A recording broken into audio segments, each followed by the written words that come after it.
Welcome to winnerscheck.net and com. And I know I have a clickbaity title there. I said, do you know everyone gets multiple offers? Every home seller is getting multiple offers in 2019. Now, before I show you the stats, because I'm going to back this up, what percentage of homeowners do you think are getting multiple offers per the California Association of Realtors in March? The data is going back to March, in March 2017. Just so you have an idea about how clickbaity my offer is. I just want you to put that number in your head. So here it is. I'm going to pull you right over to it right now, and I think everyone will be impressed. 74% of the homeowners selling their home in March, according to the California Association of Realtors Market Pulse survey, received multiple offers throughout California. If that's not the craziest stat I've ever seen. Now, I'm going to tell you what we're going to do about that as buyers and sellers, or what you should be doing about it, and how you can find out more with me. But I'm just going to go over a few more stats right now and tell you that if you're a buyer, you could go to winnerscheck.com, and if you go a seller, you can go to winnerscheck.net, and you can see the videos there, or you can just schedule right into my calendar, and we're gonna show you how we can help you, because you can't work with buyer's agents if you're a buyer. I mean, it's just crazy. And I've got training on how you can use Zillow and Realtor.com to go directly to the listing agents. Because really, when there's every homeowner is getting 3 offers, you know the high percentage of the time the person working with the listing agent is getting that offer. Now, let me just show, here's the price range breakdown. I'm going to not spend too much time on it, but even, 40% of the homes going for $2 million or more, getting multiple offers. This is an absolutely incredible stat. Now, market velocity, there's a new indicator for them. I much prefer the one I normally use, which would be market inventory, which is showing in San Diego that we're about like 2.5 months inventory coming down. So the buyers are out, the sellers aren't coming on the market as much. It seems that the prices going up is inventory related, the lack of it, and to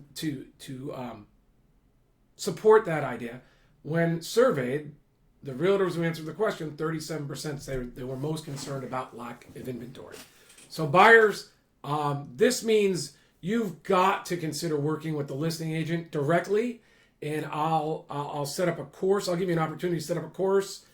And to go to our course, but right now just schedule a consult with me, or watch further videos. I'll talk about course.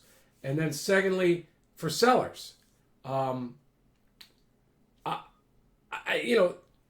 3/4 of the homes for sale are receiving multiple offers, I think you have to ask yourself a few questions. And I'm not even going to tell you what the answers are. 1, do you need to pay buyer's agents 2.5 or 3%, when most likely your selling price is going to be constrained by inventory that may be above, maybe superior homes to your houses. I mean, there are houses for sale.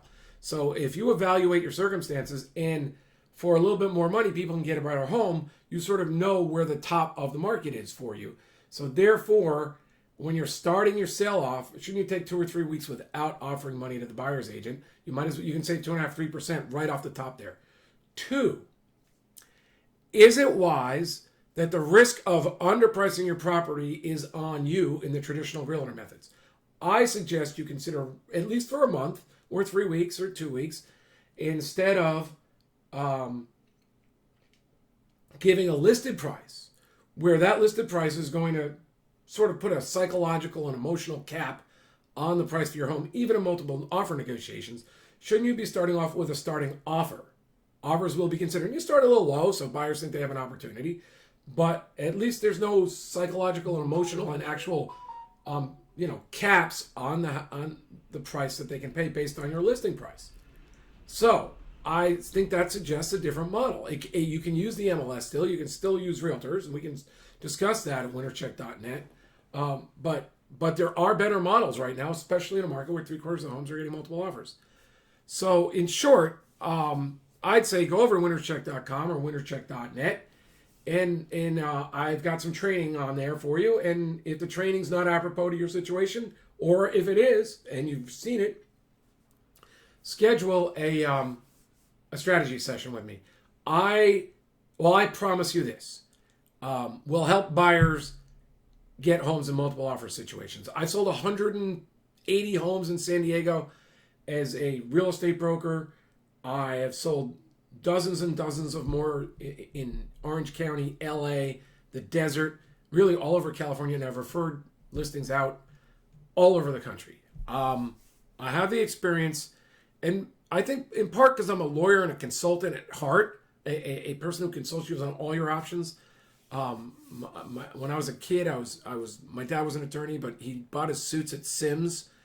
My dad was a lawyer for an oil company, so it wasn't like he couldn't afford good suits.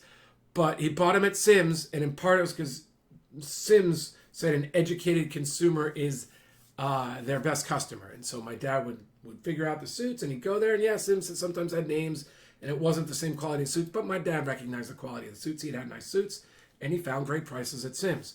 Now, I think an educated consumer, an educated buyer or seller in this market will find opportunities. As a buyer, we can help you maybe save some real estate commissions if you were able to buy the home without a lot of competition, or we'll have training for you on how to buy a home directly from the listing agent, but still have some support, still have a broker or consultant who can help you with the contracts and the paperwork. And as a seller, as I said, you have multiple different ways in which you can sell your home for a higher price and have a higher net. Because really, is the point of this sale process, are you there to put money in your realtor's pocket? No. So really, you should be making the decision. Do you want to give a great price to the buyer, or do you want to get that same price a realtor would get, and instead of money going in your realtor's pocket, only a little bit goes in your realtor's pocket and a lot more goes in your pocket?